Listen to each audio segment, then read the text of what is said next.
Suaranya belum. Ibu Lina suaranya. Speakernya dibuka, Bu.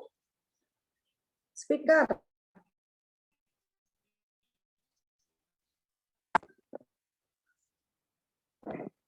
Halo? Udah Ya. dengar belum, Bu El? Oke. Ya, oke. Ya. Tadi dari awal belum dengar. Ya, coba. Oke, saya ulang aja ya. Udah. Ya, selamat pagi Bapak Ibu yang terkasih di dalam Tuhan Yesus Kristus. Selamat berjumpa kembali di dalam persekutuan dewasa. Kita boleh bersyukur kalau pada pagi ini kita boleh beribadah di dalam persekutuan dewasa melalui media Zoom. Tema kita hari ini adalah Yusuf Arimatea, dia yang membaringkan Yesus. Firman Tuhan hari ini dilayani oleh Ibu Dorothea. Yusuf Arimatea adalah seorang anggota majelis besar yang terkemuka. Namanya tercatat pada keempat Injil besar dalam Perjanjian Baru. Dia disebut seorang yang menantikan kerajaan Allah seperti yang dijanjikan Yesus. Sebagai anggota majelis, dia tidak setuju untuk menghukum Yesus, namun secara sendirian dia tidak dapat mengubah keputusan atas Yesus. Tetapi Yesus Arimatea inilah yang memberanikan diri menghadap Pontius Pilatus meminta mayat Yesus yang tergantung di kayu salib untuk dimakamkan.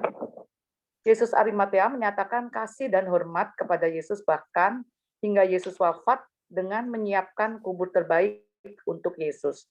Yesus Arimatea juga mengafani jenazah Yesus dengan kain lenan putih bersih dan membaringkan di kubur baru.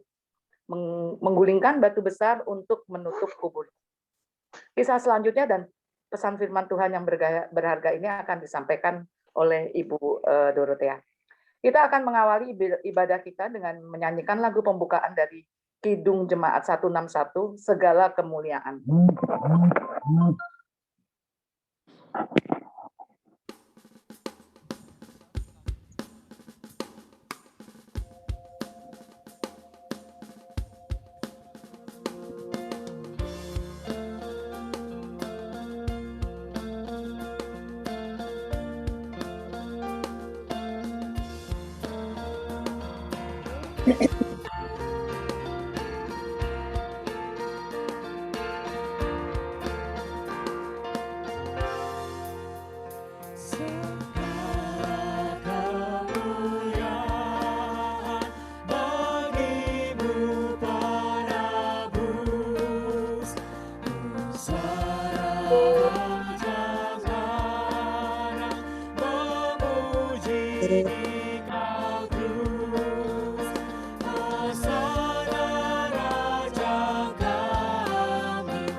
Ya, Bapak Ibu, mari kita bersatu di dalam doa. Bapa di dalam surga, saat ini kami datang kepadamu ya Bapa. Kami berterima kasih untuk kesempatan yang telah Engkau berikan sehingga pagi ini kami boleh beribadah di dalam persekutuan dewasa melalui Zoom. Berkati ya Bapak ibadah kami ini dari awal, pertengahan, hingga selesai boleh berjalan dengan baik tanpa adanya segala gangguan, baik dari gangguan internet maupun gangguan-gangguan lainnya. Berkati teman-teman kami yang saat ini belum hadir, dan yang tidak hadir, kiranya Engkau lah yang memberkati selalu. Berkati Ibu Dorothea yang akan menyampaikan firman-Mu. Kuasai pikiran dan hati kami agar kami dapat fokus dengan firman yang Tuhan mau sampaikan kepada kami. Terima kasih ya Tuhan untuk doa kami ini, doa yang kami sampaikan hanya di dalam nama Tuhan kami Yesus Kristus. Amin. Ayat pembukaan diambil dari Matius 22, ayat yang ke-37. Jawab Yesus kepadanya, kasihanilah Tuhan Allahmu dengan segenap hatimu dan dengan segenap akal budimu. Sebagai pengantar firman, kita akan menyanyikan lagu dari Firman-Mu pelita bagi kakiku.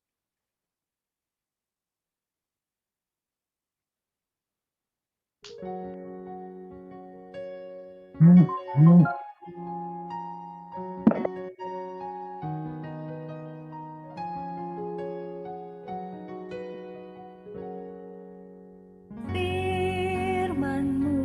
pelita bagi kakiku, terang bagi jalanku. Firman-Mu pelita bagi kakiku, terang bagi jalanku. Waktu ku bimbang dan hilang jalanku, tetaplah Kau di sisiku, dan takkan ku takut asal Kau di dekatku, besertaku selamanya.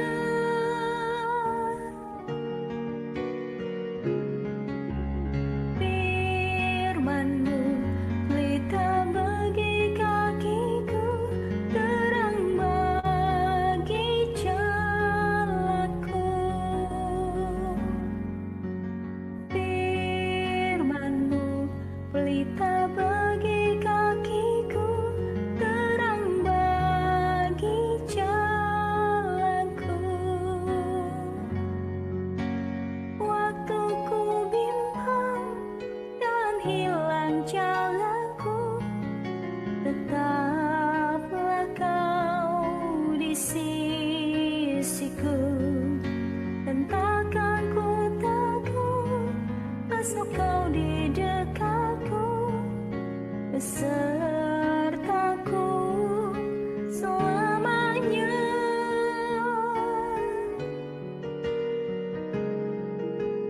Firman-Mu pelita bagi kakiku, terang bagi jalanku, terang bagi jalanku.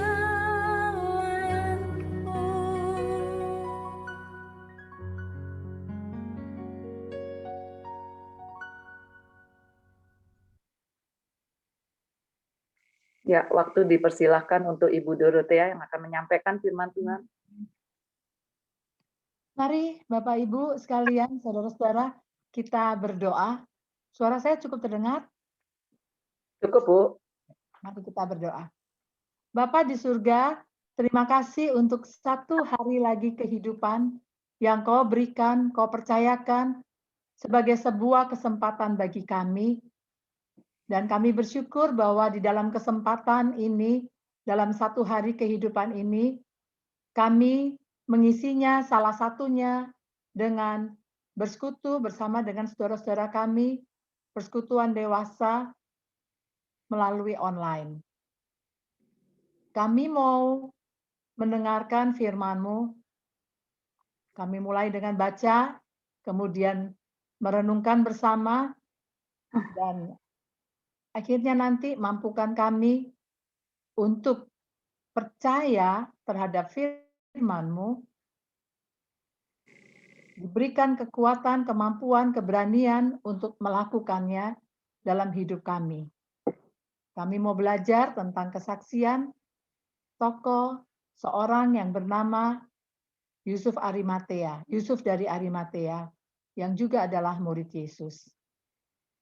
Tolonglah kami, pimpinlah kami, kuduskan kami, setiap kami, baik hamba-Mu maupun saudara-saudara kami, rekan-rekan kami yang mengikuti persekutuan dewasa pada saat ini.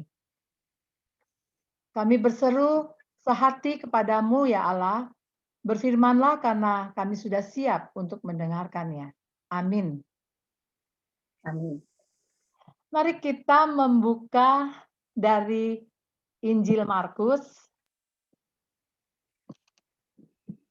Markus 15, ayatnya yang ke-42 sampai dengan ayat yang ke-47. Saya akan membacakannya. Markus 15 ayat 42 sampai dengan 47.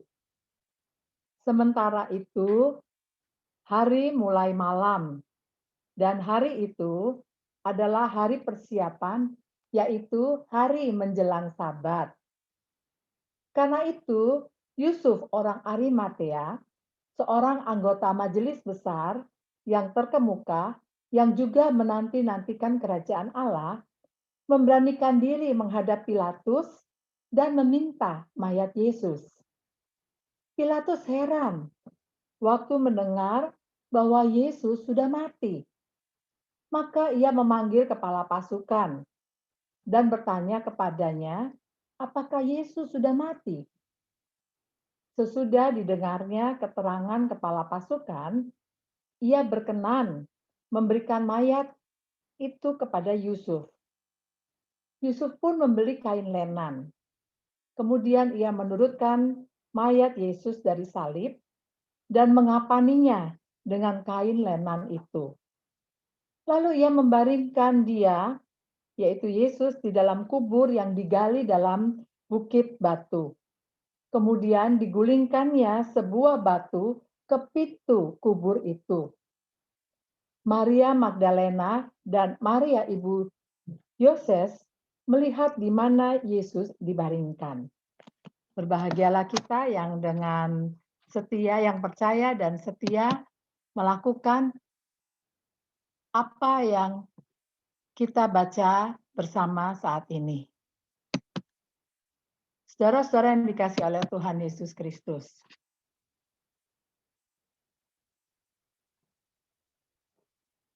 Kita mau lihat ini ya, share screen.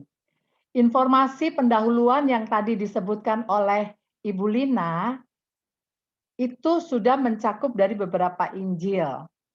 Jadi bukan seperti yang hanya seperti yang kita baca di dalam Injil Markus. Kalau Injil Markus memang tidak selengkap seperti yang diinformasikan oleh Ibu Lina. Itu merupakan kumpulan tambahan dari beberapa Injil. Nah, kita bisa lihat perbandingannya cerita tentang Yusuf dari Arimatea.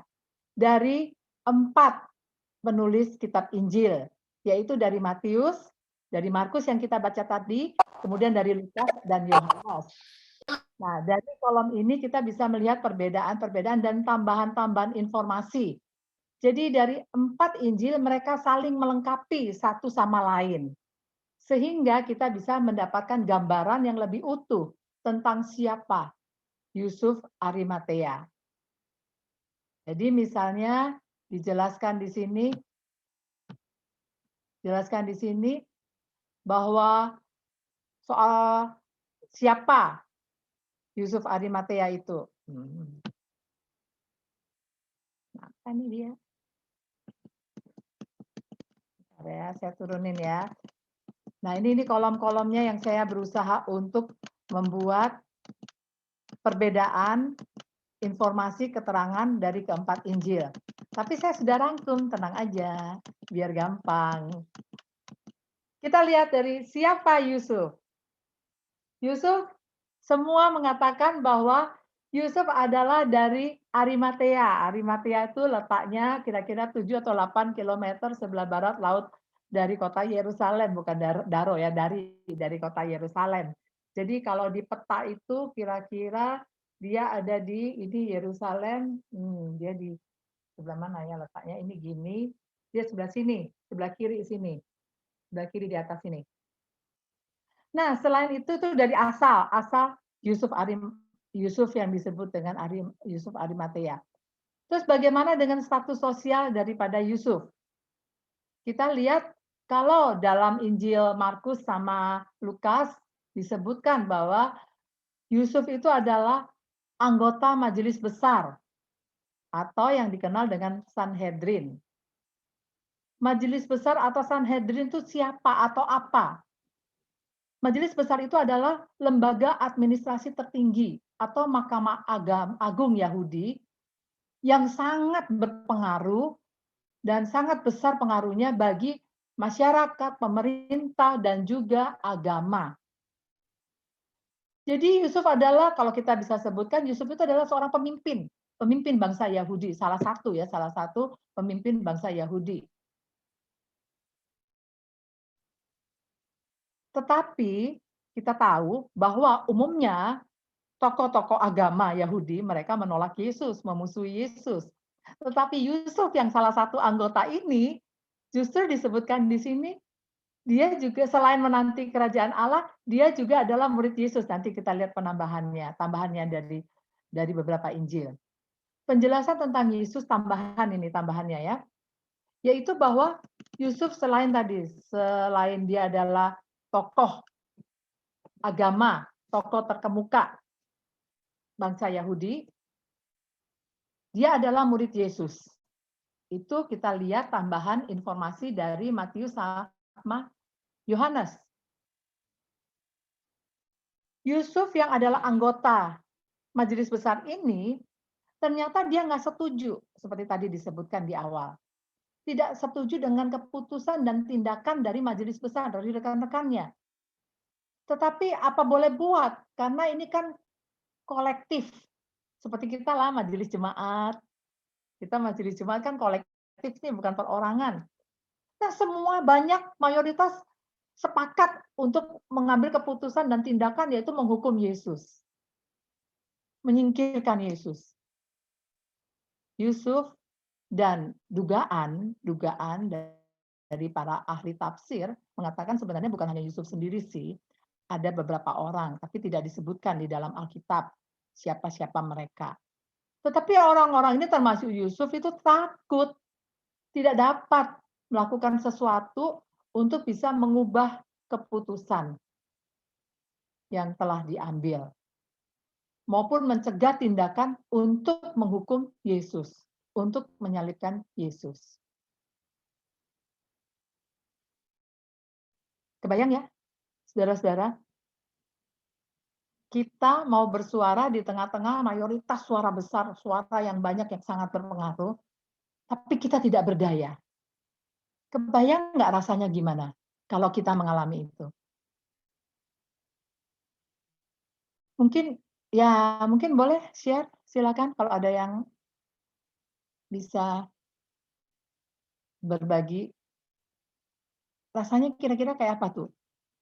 Kita tahu ini nggak benar, karena apalagi kita lihat bahwa nanti tambahan berikutnya ya, siapa karakter Yusuf, waduh rasanya udah mau ngomong nih, tapi tahu ini nggak benar, tapi nggak punya kekuatan, merasa nggak berdaya gitu. Gimana tuh rasanya kita, kalau kita pada posisi Yusuf?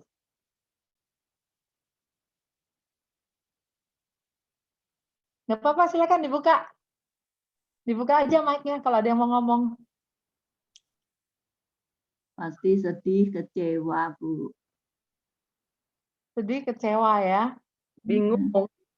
Bingung. Rasanya percuma, Bu. Rasanya percuma ya. Ya, Percuma kenapa?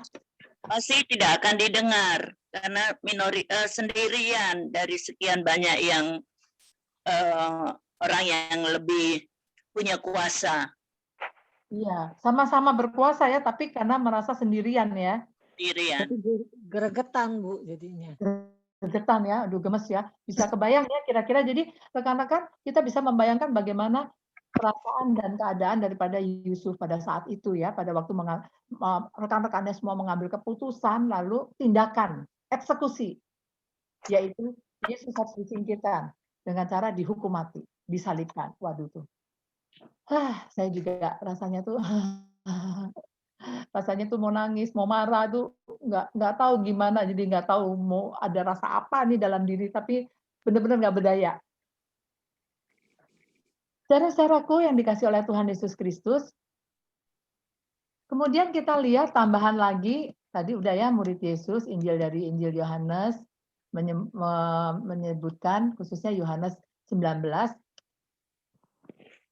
anggota majelis besar yang menolak, yang memusuhi Yesus.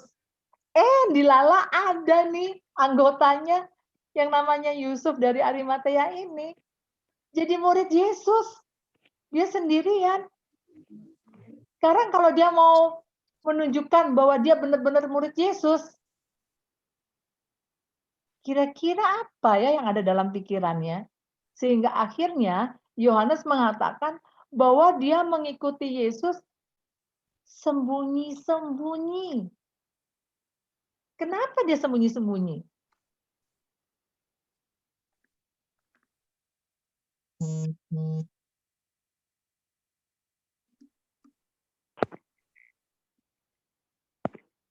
Ya, kira-kira selain yang ada di sini, ini udah ada contekannya ya di sini. Ada jawabannya di sini.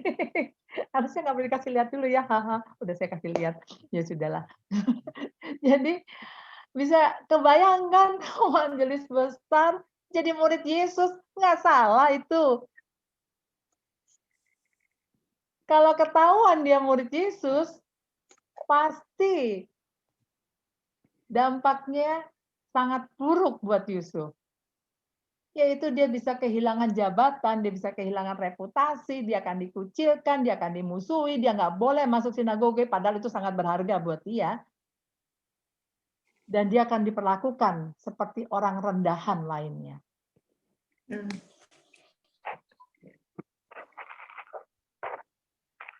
Kalau kita menjadi Yusuf,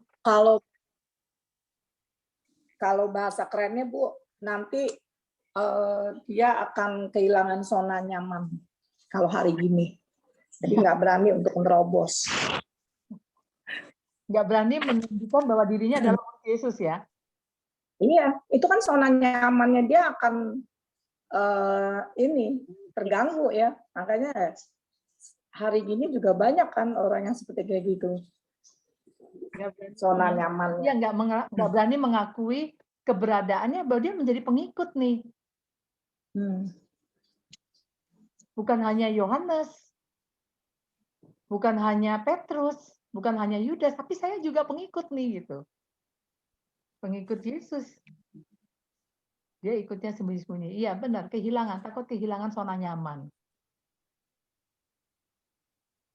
Ya, mungkin kita juga saat-saat tertentu seperti itu mungkin ya. Ya. Kita mengikuti Yesus, tapi ada tapinya. Sembunyi-sembunyi.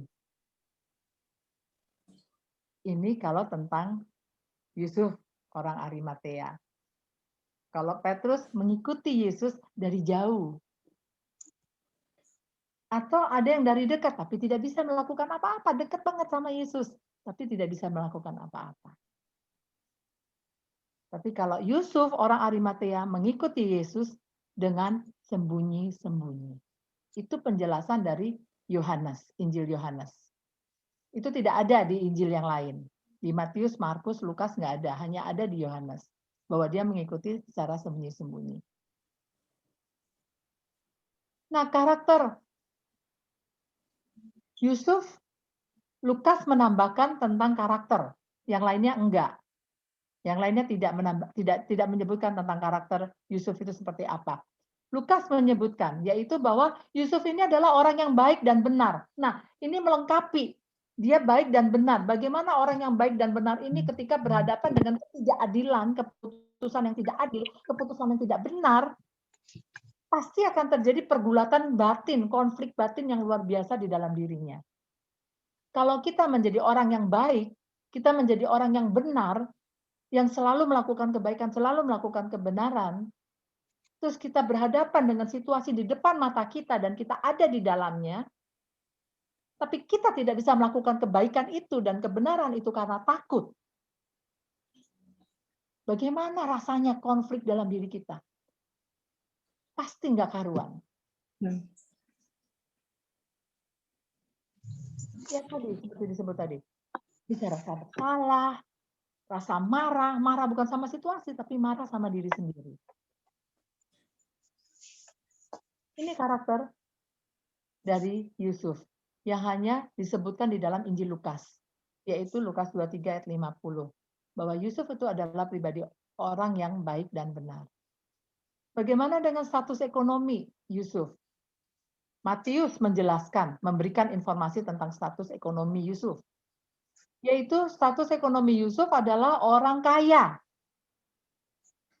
Kalau nggak kaya dia nggak bisa punya ini ya, taman ya. Dan tamannya di dalamnya ada kuburan. Private. Sekarang. Kalau kita bisa punya kuburan sendiri, private termasuk orang apa itu?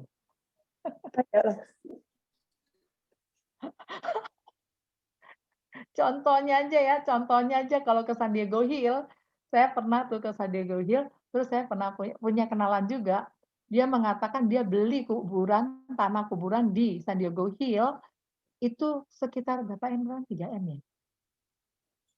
Sekitar 3M katanya. 3M untuk keluarga. Untuk keluarga yaitu untuk dianya, untuk pasangannya, untuk anaknya, kemudian kebetulan anaknya udah meninggal duluan ya, anaknya cuma 1. Nah, pasangannya masih ada. Untuk orang tuanya, orang tua dia dan orang tua pasangannya, serta untuk saudaranya lagi. Jadi kayak satu kompleks gitu. Berarti kalau orang bisa punya kuburan private, kuburan keluarga, itu kan sudah menunjukkan bahwa orang ini adalah orang kaya. Ya kalau kita sih mau beli aja kuburan mikir-mikir, waduh, kuburan sekarang aja saya nggak tahu deh di San Diego Hill itu berapa. Yang sifatnya yang ada areanya atau ada klasternya atau klaster yang agak depan itu lebih mahal, ya mungkin klaster yang belakang-belakang sana kali. Istilahnya orang tuh kuburan umum lah, umum yang kelasnya murah meriah.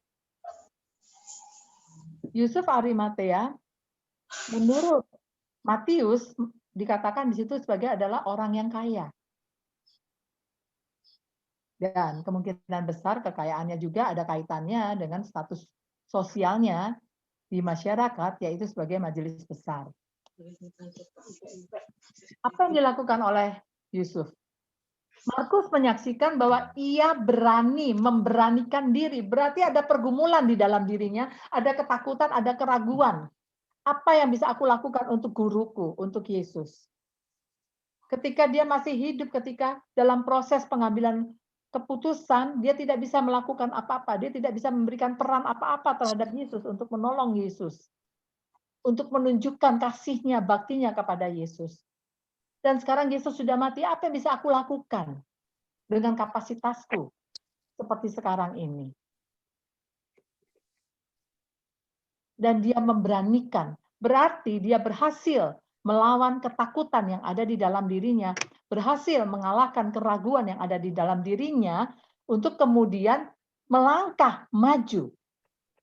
Berani melangkah maju untuk menemui Pilatus, sang gubernur, sang eksekutor.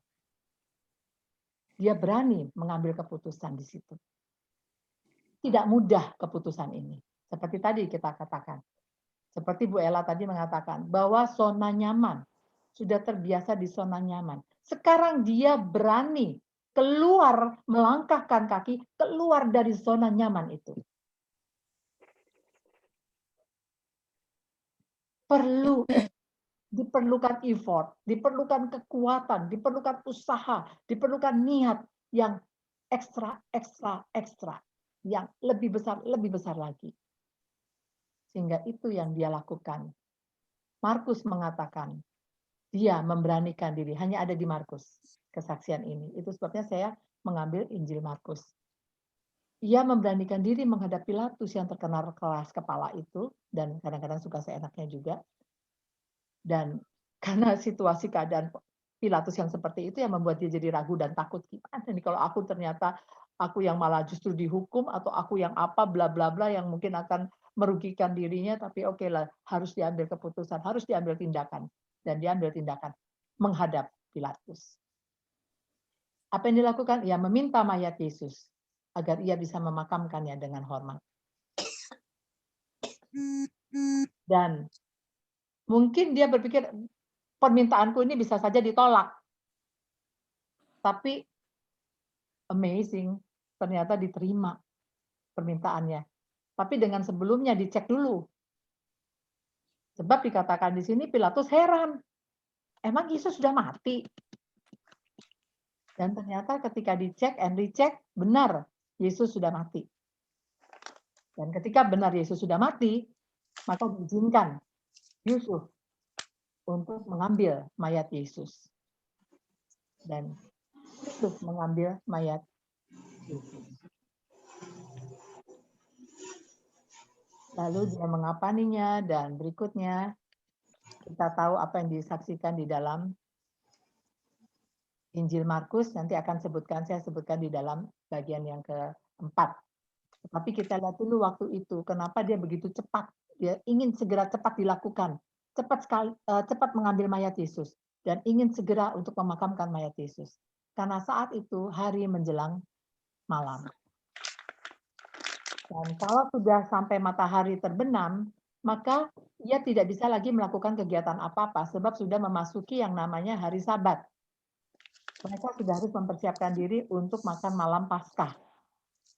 Paskahnya Yahudi ya, bukan kita. Kira-kira seperti itu situasi yang ada. Baru kemudian, setelah ia menurunkan salib, ia membeli kain putih, dan ia mengapani Yesus, lalu membaringkan Yesus dikubur, digali di dalam bukit batu, kemudian digulingkan sebuah batu untuk menutupi pintu kubur, untuk menjadi pintu untuk menutupi kubur itu. Ia membaringkan Yesus, dan bukan hanya dibaringkan begitu saja, ia memberikan kain lenan. Menurut informasi yang ada dari Injil Matius, dikatakan bahwa kain lenannya itu kain lenan yang putih, yang bersih, yang baru, bukan kain lenan bekasan yang jelek. Bukan, tapi yang baru, yang bersih. Injil Yohanes justru malah menambahkan lagi keterangan bahwa kuburnya itu memang dekat, mungkin itu yang memberikan kesempatan dia untuk bisa cepat, segera memakamkan Yesus. Dan yang menarik lagi, Injil Yohanes menambahkan bahwa selain Yusuf orang Arimatea, ternyata ada juga di tempat itu, yaitu Nikodemus. Nikodemus ini justru dia memberikan rempah-rempah yang ketika saya coba untuk cari browsing dan saya coba menghitung, mencari informasi tentang apa yang diberikan oleh Nikodemus, wow, luar biasa jumlahnya. Dikatakan di situ di dalam Injil Yohanes bahwa Nikodemus ini membawa mur dan minyak gaharu. Jumlahnya berapa kati? 50 kati. 50 kati. Satu kati itu 600 gram. Jadi kalau 50 kati 30.000 gram. Berarti 30 kilo. Dan saya coba browsing, cari-cari tahu yang namanya harga. Kita tahu ya, pohon gaharu. Ternyata pohon gaharu, tadi saya lagi diskusi sama Pak Roni, luar biasa. Ada satu pohon gaharu tuh harganya 1,5 M yang termahal. Satu pohon. Dan minyak gaharu ini ekstraknya termasuk minyak yang terkenal. Minyak yang dengan kualitas tertinggi dan harga yang luar biasa mahal. Begitu juga dengan mur. Itu informasi yang hanya ada di Yohanes, yaitu tambahan tentang hadirnya seorang yang namanya Nikodemus. Sementara di Injil-Injil yang lain tidak ada penjelasan tentang itu. Maka yang selanjutnya yang menarik bagi kita adalah apa yang dilakukan oleh Yusuf. Mengapa Yusuf melakukan itu? Mengapa Yusuf meminta mengambil mayat Yesus lalu ingin menguburkannya? Saya melihat ketika saya merenungkannya, Yusuf mungkin ingin menunjukkan rasa hormatnya kepada Yesus sang guru. Sekalipun dia tidak dapat melakukannya pada saat Yesus diadili, dijatuhi hukuman mati. Ia ingin melakukan sesuatu yang berguna, sesuatu yang terhormat, sekalipun itu ada resikonya, dan resikonya sangat besar. Jika ketahuan majelis besar bahwa ia meminta mayat Yesus. Ia ada hubungannya dengan Yesus. Selain itu, ada resiko juga bagi dirinya secara keagamaan. Kalau ia bersentuhan dengan mayat Yesus, ia dianggap najis. Dan kalau ia najis, ia tidak bisa ikut. Tidak bisa ikut merayakan Sabat bersama, tidak bisa ikut merayakan Paskah bersama. Karena dia harus mentahirkan dirinya selama 7 hari atau seminggu. Itu resiko yang dia hadapi dari segi keagamaannya.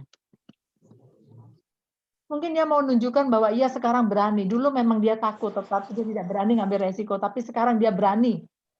Berani untuk mengambil resiko, untuk melakukan sesuatu yang baik, yang berguna, yang bermanfaat, yang bisa menghormati, menunjukkan rasa hormatnya, rasa sayangnya kepada Yesus sang guru.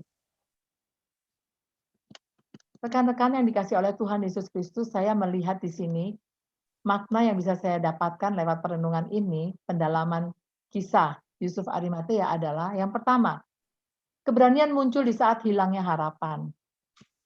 Dari kisah tadi, dari penjelasan tadi, bahwa di saat murid-murid mungkin udah nggak mikirin lagi tentang mau diapain mayat Yesus. Saudara-saudara, seandainya Yusuf tidak berpikir untuk meminta mayat Yesus, karena mayat Yesus dianggap sebagai para penjahat, maka biasanya dibiarkan tergantung di kayu salib sampai pada akhirnya nanti dibuang begitu saja, atau dikubur, kalaupun dikubur di pemakaman umum.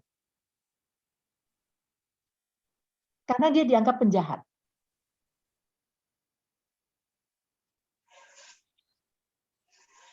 Para murid yang lain tidak ada yang berpikiran untuk mau mengambil mayat Yesus, untuk mau menguburkannya dengan rasa hormat. Tapi Yusuf, orang Arimatea, muncul keberaniannya di saat mungkin pada saat itu semua lagi pupus, semua lagi mati harapan. Mati gaya lah kira-kira, mati aksi, tidak tahu mau melakukan apa-apa, bingung semuanya, ketakutan semuanya. Tapi Yusuf tampil berani untuk meminta mayat itu. Walaupun dia harus menanggung resiko. Resiko yang sangat besar bagi dirinya. Bagaimana dengan kita? Bagaimana dengan iman kita ketika kita mengikuti Yesus? Dalam situasi kondisi yang mungkin benar-benar kita anggap mati kesempatan, mati harapan, benar-benar sudah mentok.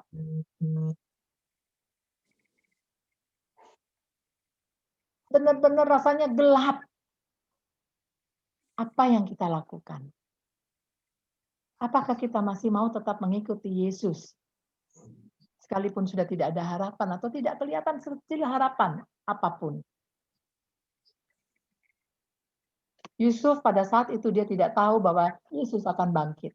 Kita saat ini kita tahu Yesus bangkit karena kesaksiannya sudah ada. Tapi saat itu Yusuf berani mengambil resiko. Kita saat ini sudah tahu Yesus bangkit, Yesus naik ke surga. Apakah kita juga berani mengambil resiko? Mestinya kalau lihat dari kisah ini, kita yang jauh lebih berani mengambil resiko.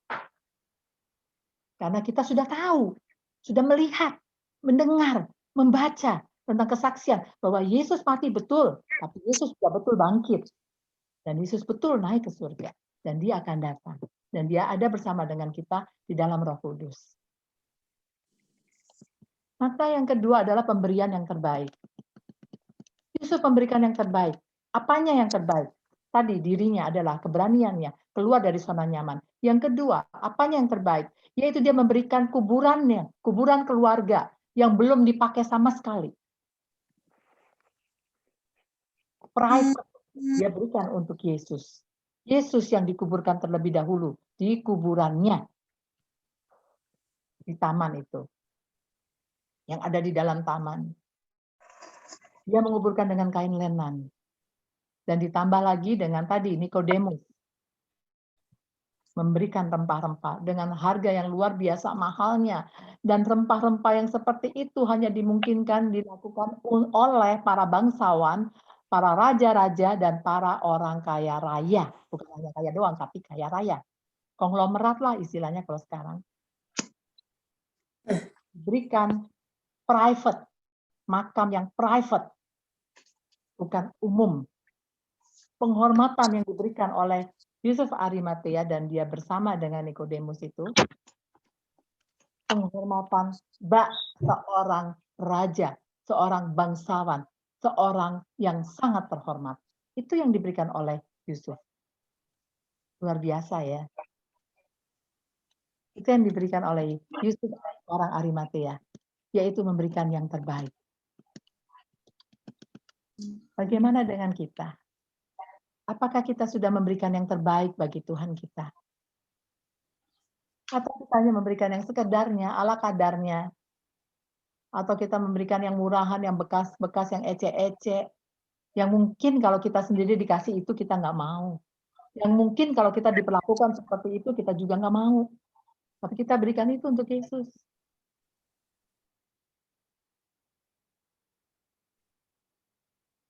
Mari. Tuhan masih berikan ini, kita mau belajar keluar dari zona nyaman dan kita mau memberikan yang terbaik bagi Tuhan Yesus. Ada harga yang harus dibayar, betul, ada harga yang harus dibayar. Seperti Yusuf maupun Nikodemus, rekannya, tidak lagi memikirkan soal harga. Tapi karena ia mau melihat kepada Yesus. Karena tadi ia mau memberi yang terbaik buat Yesus. Fokusnya adalah Yesus. Yesus dan hanya Yesus. Sehingga Yusuf berani memberikan harga, membayar harga untuk itu. Dan apa yang dilakukan oleh Yusuf, memang tidak ada lagi tulisan lain tentang Yusuf. Tidak lagi ada informasi tentang Yusuf. Ia hanya muncul pada saat itu. Prosesi pemakaman Yesus. Dia memberikan prosesi pemakaman bagi Yesus yang terbaik, yang terindah, yang terhormat. Seperti apa yang dilakukan oleh Yusuf. Memberikan dampak, memberikan inspirasi. Mungkin juga bagi para murid yang lain pada saat itu. Mungkin mereka mulai memunculkan atau muncul keberanian. Juga bagi kita saat ini. Saudara-saudara, apapun peranan kita, apapun keadaan kita, apapun situasi kita, mari, baiklah kita berperan secara maksimal. Mungkin kita tidak akan menjadi terkenal seperti Yusuf, bukan seperti Yusuf, tapi seperti Petrus atau Yohanes. Tapi mungkin juga hanya seperti Yusuf dari Arimatea, hanya disebut satu kali saja. Atau mungkin malah tidak disebut sama sekali. Tidak apa-apa.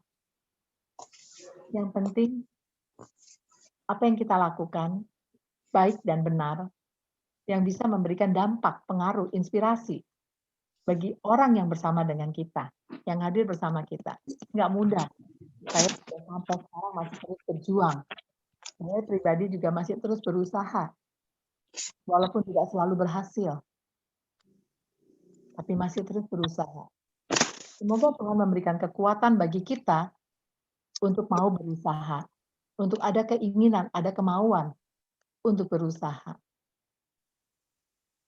Kiranya melalui kisah dari Yusuf orang Arimatea ini dapat menolong kita menjalani kehidupan iman kita, perziarahan iman kita di dalam dan bersama dengan Yesus Kristus dengan lebih baik dan lebih benar lagi. Tuhan menolong kita dan memberkati kita. Amin.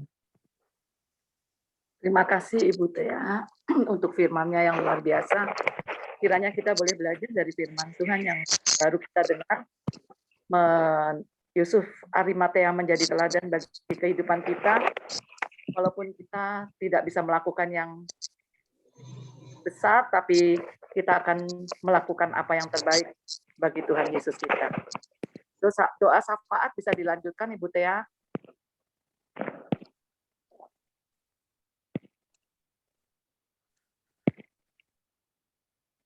Mari rekan-rekan kita masuk dalam syafaat kita. Bapa di surga, terima kasih kalau kami dapat belajar dari kesaksian Yusuf orang Arimatea. Terima kasih ya Bapa. Tolonglah kami supaya kami bisa. Mungkin tidak bisa persis sama seperti Yusuf orang Arimatea itu. Tetapi minimal mendekatilah ya Tuhan. Supaya kami bisa lebih baik, lebih benar di hadapan-Mu. Di dalam kami mengikuti Engkau. Tolong kami ya Tuhan. Dan kami percaya Engkau akan menyertai kami. Untuk selalu dan selalu memberi pembaharuan di dalam diri kami, kemauan, kerinduan, untuk terus menjadi lebih baik dan lebih benar di dalam setiap perilaku, setiap keputusan-keputusan kami dan perbuatan kami. Bapa di surga, kami mau berdoa bagi saudara-saudara kami yang sedang bergumul, berjuang dengan penyakitnya dalam proses penyembuhan atau proses perawatan, pengobatan. Kami berdoa bagi Ibu Lina Sucipto, Ibu Angel, Bapak Haryanto yang saat ini sedang koma, juga Ibu Damayanti. Kami berdoa untuk Samuel, cucu Ibu Meliana, untuk Pak Handoya, untuk Tirta, untuk Ferbina, dan juga Klerin, serta Renaldo Sunjaya yang sedang berada dalam proses pemulihan. Bapak, Engkau mengenal mereka dan mengasihi mereka lebih daripada kami mengenal dan mengasihi mereka. Kami percayakan dan membawa mereka satu persatu ke dalam tangan kasih-Mu karena kami tahu itu yang terbaik. Dan Engkau turut bekerja mendatangkan kebaikan, kesembuhan bagi mereka saat ini dan seterusnya. Terima kasih ya Bapak. Kami juga mau berdoa bagi dan bersyukur bersama dengan saudara kami, rekan kami, Penatuan Miranda yang berulang tahun pada tanggal 22 Maret yang lalu. Tuhan, Tuhan kami mau merayakan kehidupan ini bersama saudara kami. Kiranya melalui pertambahan usia ini, saudara kami boleh semakin menghayati, menikmati, merayakan kehidupannya, bahkan juga memaknainya di dalam dan bersama Tuhan. Sehingga kehidupannya boleh menjadi berkat bagi setiap orang yang bersama dengannya.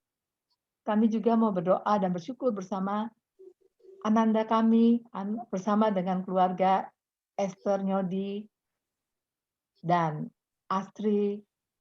Tuhan, Engkau telah menolong dan memberkati Astri sehingga ia dapat melahirkan anak pertamanya dalam keadaan baik. Tuhan, ini kami percaya Engkau juga bersamanya, bersama dengan Astri dan suami, khususnya bersama dengan bayi. Engkau memampukan, menolong agar bayi dapat menyesuaikan diri ketika ia sudah harus lakukan semuanya sendiri, tidak lagi tergantung di dalam kandungan ibu. Engkau juga berusaha menolong dan memberkati, menolong Asti di dalam proses kesembuhannya. Kami menyerahkan ke dalam tangan kasih-Mu, Asti sekeluarga dan juga Bu Esther, Pak Nyodi sekeluarga. Kami berdoa untuk kegiatan-kegiatan Prapaskah yang berlangsung saat ini sampai dengan acara Paskah mendatang. Tuhan, biarlah setiap kegiatan ini boleh menjadi berkat bagi kami, wadah bagi kami untuk bertumbuh dalam iman kami, dalam penghayatan kami tentang makna penderitaan Yesus dan juga makna kematian serta makna kebangkitan Yesus. Kami berdoa bagi klinik kami yang sedang melakukan kebaikan, yaitu ikut serta di dalam proses pemberian vaksin. Tuhan, Engkau berkati agar klinik kami ini benar-benar menjadi klinik yang bisa memberkati banyak orang, bukan hanya lewat pengobatan-pengobatan biasa, rutin, tapi juga lewat proses vaksinasi yang ada. Dan setiap mereka yang divaksin, kiranya Tuhan berkenan memberikan kekuatan, kesehatan dalam daya tahan tubuhnya, sehingga dapat melalui proses vaksinasi ini dengan baik dan selamat. Kami juga mau berdoa ya Bapak bagi bangsa dan negara kami yang menghadapi pandemi. Kami percaya usaha untuk menghadapi itu terus dan sedang dilakukan serta akan dilakukan. Kiranya kami berharap ya Bapak, pandemi ini segera berlalu, segera dapat diatasi, dan kami semua dalam keadaan baik, keadaan selamat, keadaan sehat. Pada akhirnya ya Bapak, kami menyerahkan setiap diri kami satu persatu ke dalam tangan kasih-Mu. Terima kasih Bapak, dalam nama-Mu ya Yesus kami berdoa. Amin. Ya, terima kasih Bu Tea untuk doa syafaatnya. Untuk persembahan, kita mengingat ayat persembahan yang diambil dari 1 Tawarikh 16 ayat yang ke-29. Berilah kepada Tuhan kemuliaan namanya, bawalah persembahan dan masuklah menghadap Dia, sujudlah menyembah kepada Tuhan dengan berhiaskan kekudusan.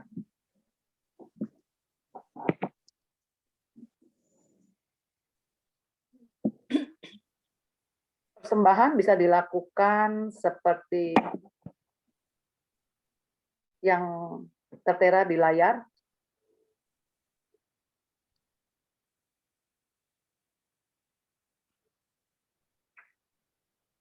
Kidung Jemaat 302, ku beri persembahan, kita akan nyanyi sebagai pengantar persembahan. Persembahan.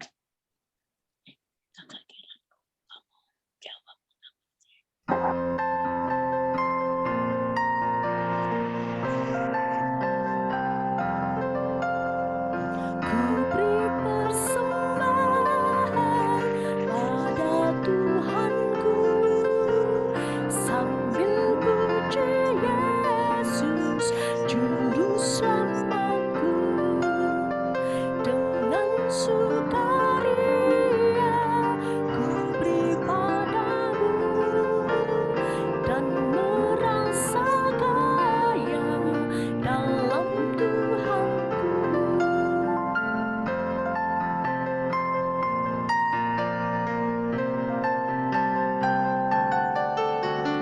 Mari kawan-kawan, rela hatilah, bawa persembahan, datanglah segera.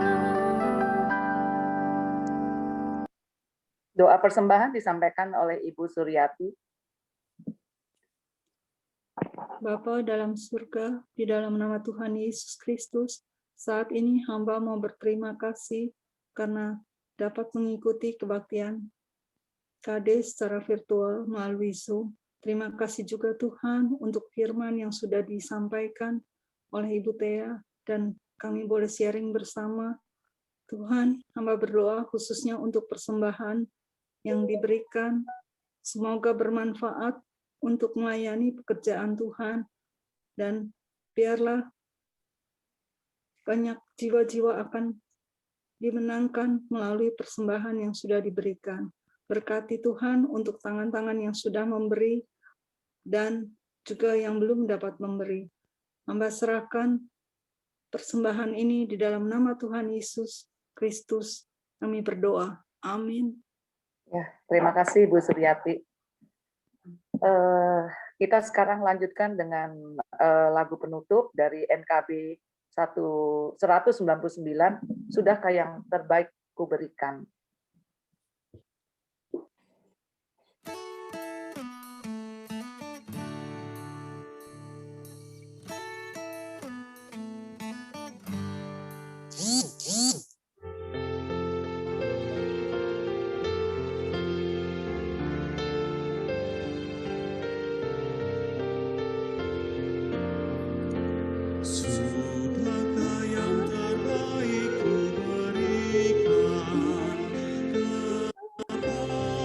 Yesus Tuhanku,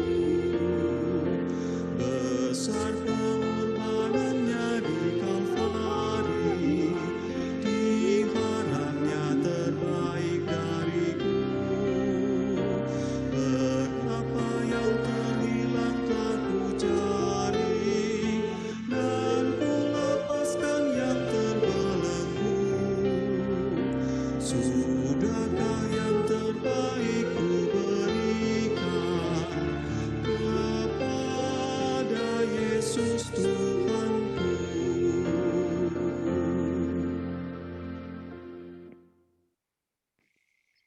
Doa penutup dan doa berkat, Ibu minta tolong Ibu Tea.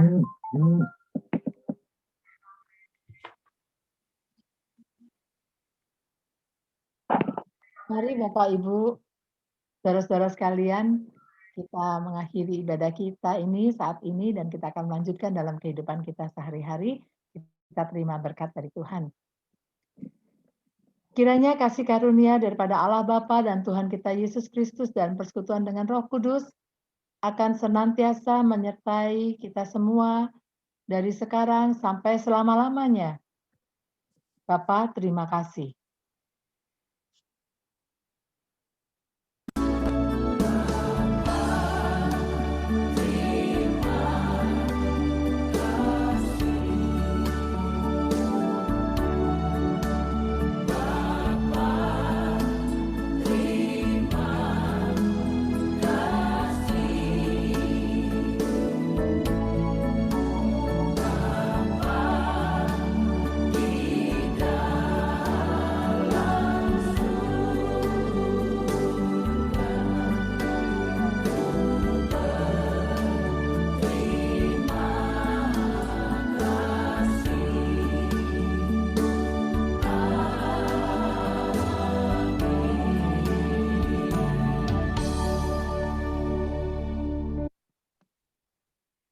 Ya, Ibu Bapak, kebaktian persekutuan dewasa sudah selesai. Terima kasih kepada Bapak Ibu yang sudah hadir di dalam persekutuan dewasa ini. Kita akan berjumpa kembali di minggu depan. Terima kasih Ibu Dorothea yang sudah menyampaikan firman dan doa penutup dan semuanya. Kembali kami serahkan kepada Ibu Ketua, Ibu Ella untuk pengumuman selanjutnya. Ya, selamat siang Ibu Bapak yang dikasihi Tuhan Yesus Kristus. Untuk minggu depan, persekutuan dewasa dalam bentuk yang akan diadakan tanggal 31 Maret dalam bentuk jalan salib. Jadi kita akan mempergunakan liturgis perjalanan Yesus salib sampai dengan pemakaman, yang akan dilakukan bersama-sama dengan pengurus komisi dewasa. Jadi untuk Bapak Ibu, mari kita belajar bersama-sama untuk menghayati untuk perjalanan Yesus ke makam ini sebelum kita merayakan Paskah. Oke, terima kasih untuk teman-teman juga yang sudah ikut ambil bagian di dalam pelayanan, Ibu Lina, Ibu Suryati, dan juga Ibu Tea dan Agnes dan Ibu Naning yang juga membantu di dalam medianya. Terima kasih teman-teman semua. Sampai ketemu lagi minggu depan tanggal 31 Maret. Tuhan memberkati. Ya, terima kasih juga untuk